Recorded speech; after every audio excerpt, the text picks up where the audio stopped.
Hello दोस्तों, आज हम लोग बुक रिव्यू करेंगे किताब चाँदपुर की चंदा का, जिसको लिखा है अतुल कुमार राय ने और इसको प्रकाशित किया है हिंदी युग्म ने। इसमें पृष्ठों की संख्या है 287 और अमेजन पर इसका मूल्य 220 रुपये दिखा रहा है और अन्य वेबसाइटों पर इसके मूल्य कम या ज़्यादा हो सकते हैं। चाँदपुर की चंदा लेखक की पहली रचना है और इसके बाद इन्होंने एक मूवी शेर दिल का संवाद भी लिखा है, जिसमें पंकज त्रिपाठी मुख्य भूमिका में थे।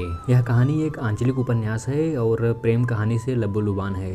कहानी है यूपी के देवरिया के एक गाँव चाँदपुर की, जहाँ पर सभी गांव वाले मिलजुल कर आपस में रहते हैं। लोगों के बीच कभी कभी अनबन भी होती है, लेकिन जब ज़रूरत पड़ती है तो सभी गांव वाले इकट्ठा भी हो जाते हैं। गांव में चुनाव की राजनीति, छेड़छाड़, मस्ती ये सब चलता रहता है और इससे गांव का माहौल अच्छा खासा बन गया था। इन्हीं सब के बीच चल रही थी एक प्रेम कहानी मंटू और पिंकी की। ये दोनों एक ही क्लास में पढ़ते थे और मंटू का दिल आ जाता है पिंकी पे। वह उसको खत लिखता है, लेकिन कई दिनों तक उसका जवाब नहीं आता है, लेकिन बाद में उसका जवाब भी आता है और ये दोनों एक दूसरे से प्यार करने लगते हैं। पत्रों के आदान प्रदान के साथ साथ इनके प्यार में भी वृद्धि हो रही थी, लेकिन गांव जैसे परिवेश में प्यार का परवान चढ़ना बहुत ही दिक्कत खड़ी करता है और इन दोनों के साथ भी यही होता है। पिंकी का जीना दुश्वार हो जाता है। मंटू तो लड़का था, लेकिन वह किसी कारण से भाग जाता है। कहानी का अंत काफ़ी नाटकीय ढंग से परिवर्तित होता है और जाकर एक जगह पर ख़त्म हो जाता है। पूरी कहानी जानने समझने के लिए आपको यह किताब पढ़नी पड़ेगी। यह लेखक की पहली किताब है, इस हिसाब से यह किताब तो बहुत अच्छी थी।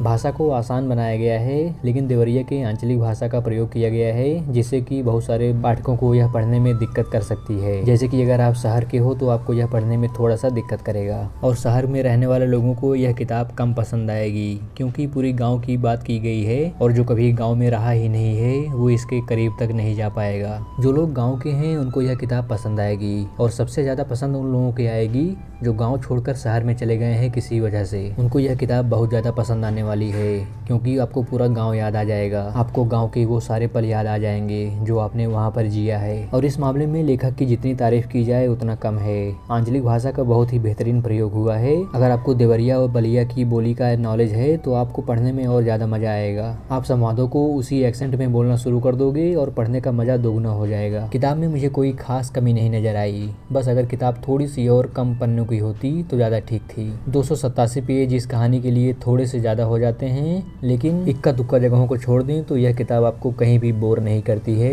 और आप इसको बैठोगे तो आप इसको पढ़कर ही दम लोगे। किताब को साहित्य अकादमी से पुरस्कृत किया गया था और बेस्ट सेलर भी साबित हुई थी, तो इस किताब को पढ़ना तो बनता है। पूरी तरीके से पैसा वसूल करती हुई यह किताब आपको पसंद जरूर आएगी। दोस्तों, यह है मेरी राय इस किताब के बारे में। आपकी राय मेरी राय से भिन्न हो सकती है, इसलिए आप लोग भी पढ़िए इस किताब को और बताइए कैसी लगी। इस वीडियो को यहीं पर समाप्त करते हैं और बहुत ही जल्दी हाजिर हो जाऊंगा एक नए और धमाकेदार वीडियो के साथ। तब तक के लिए हंसते रहिए, मुस्कुराते रहिए और अपना ख्याल रखिए।